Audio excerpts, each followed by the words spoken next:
Hello out to all you wonderful people. This is Andre, the Game ID Guy. Thank you once again for lending me your time and your ear, listening into another Gamer's Thoughts discussion.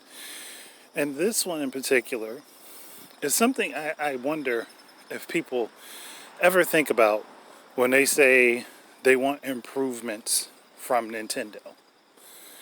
And this is something I would think would be an improvement across the board for every console platform or every game development studio where we have technology and gaming that we really don't use very often. And that's why there are some games when it just happens, it's like the most surprising thing in the world when it does.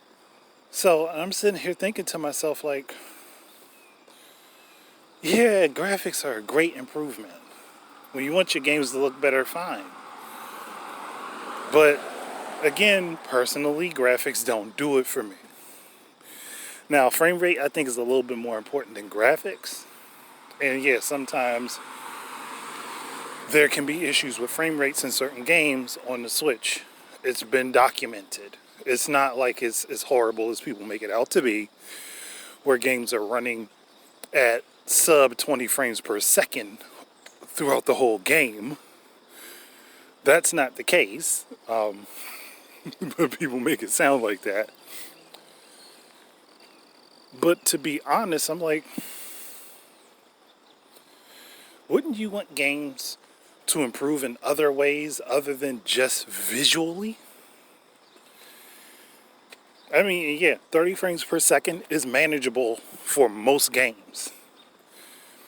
Now, granted, yes, you may want a higher FPS depending on the style of game, but 30 is manageable for most. And many of the people that I see complain about 30 frames per second love emulating old school games.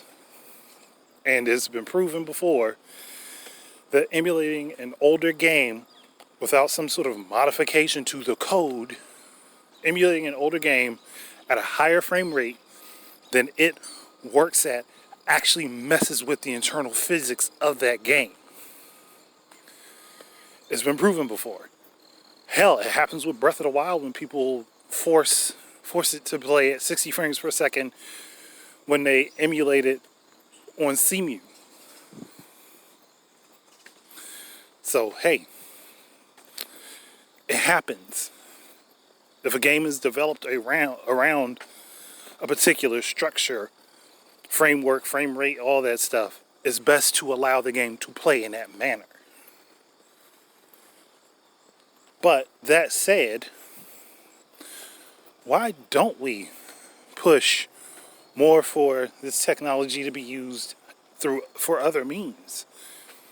I mean, to tell you the truth, if you've got all this processing capability to add in all of these extra pixels and add in all these graphical options, why can't you use all that processing power for something else? And I've said it before when I ranted about the PS4 Pro way back when.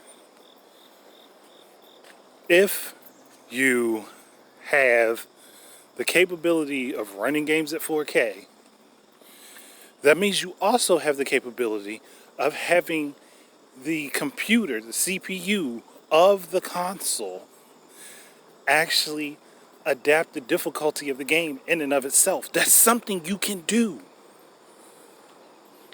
It has to be programmed in there to do it, but it can be done. That's why a game like Hello Neighbor took off. You cannot tell me Hello Neighbor is meant to be a pretty game. It is in no way, shape, or form meant to be a pretty game, but it has an adaptive AI. It learns from what you do, and it throws it back at you. It shows you that it evolves with how you play, which means you have to evolve how you play in order to overcome it.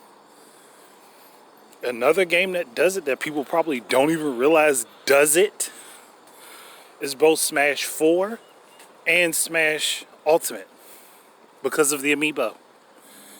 When you play against your amiibo and you fight them and train against them and build them up, they learn from you. And they adapt to how you play. which means you have to readapt how you play to how they play. Again, stuff that people, I guess, don't realize is baked into some of these games. And if you can put all that time into graphics, how much better would your games be if you put half of that into adjusting how the AI works? A lot of people love games that are just borderline easy. I don't care. That's not my point.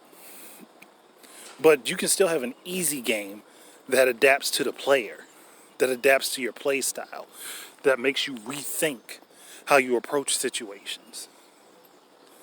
That should be something that we're doing. And sadly enough, there's not a whole lot of stealth games that actually utilizes, you would think, for that particular genre. This would be the most amazing thing to do because it would make the game so much more fun. How many times in a stealth game have you done something to draw an enemy away from their post and then they just go back like nothing's ever happened? Why are they not learning from what you've done? They'd be like, hold on. There have been multiple noises over here. I need to change my patrol route.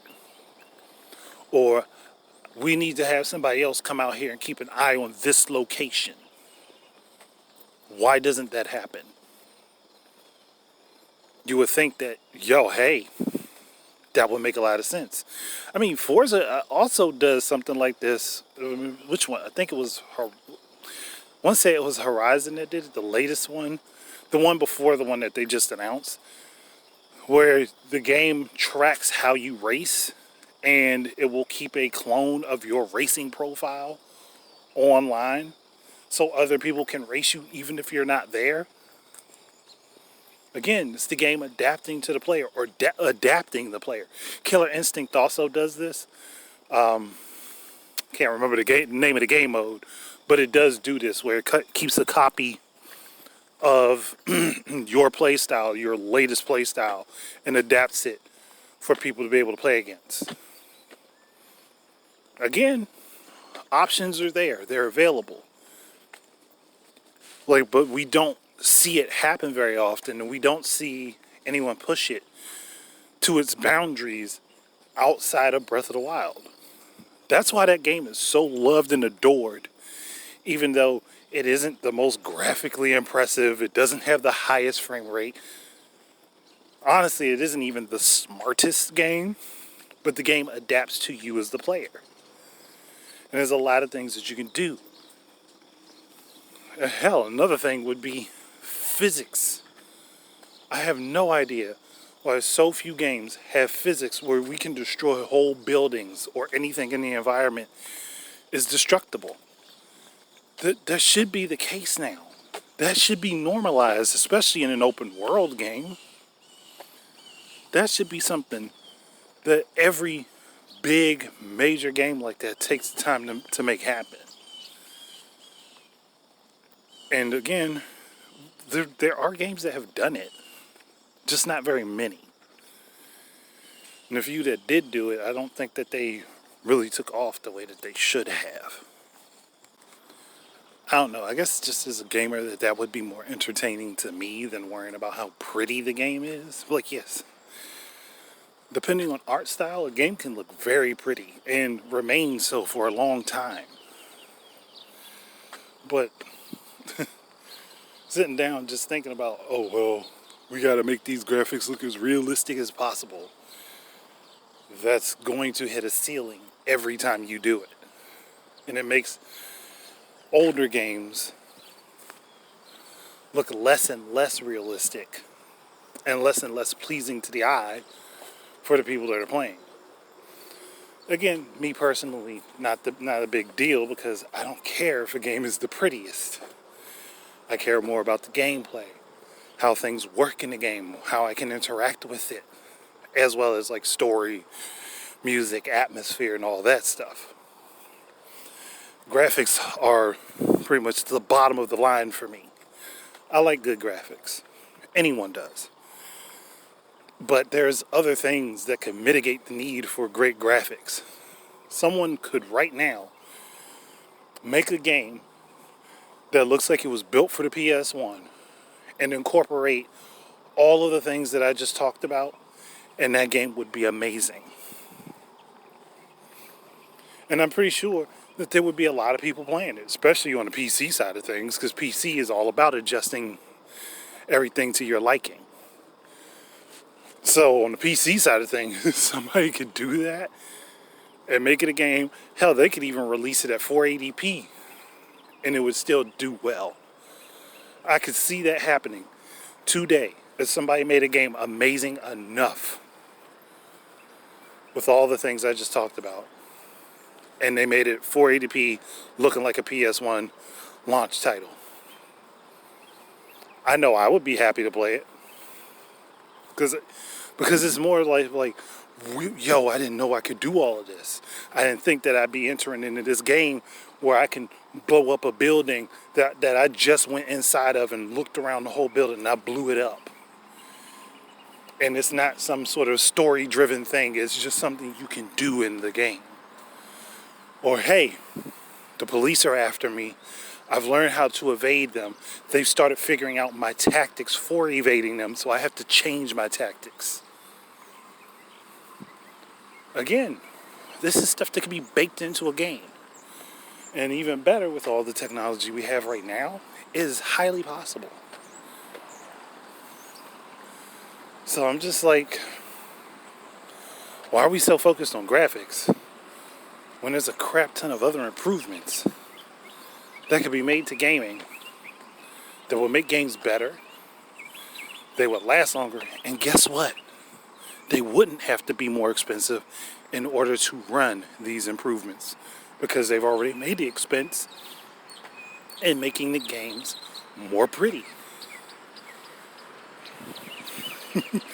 Like, let's put these consoles through their actual paces. Let's put the computational power into something that might actually make the games more enjoyable rather than just better to look at. Let's not have any more trophy wife games. At least that's how I would like it to be. But I'm done here, so thank you everybody for listening in. Keep your eyes and ears out for more stuff from me, and until the next time, enjoy your games. Peace out, everybody.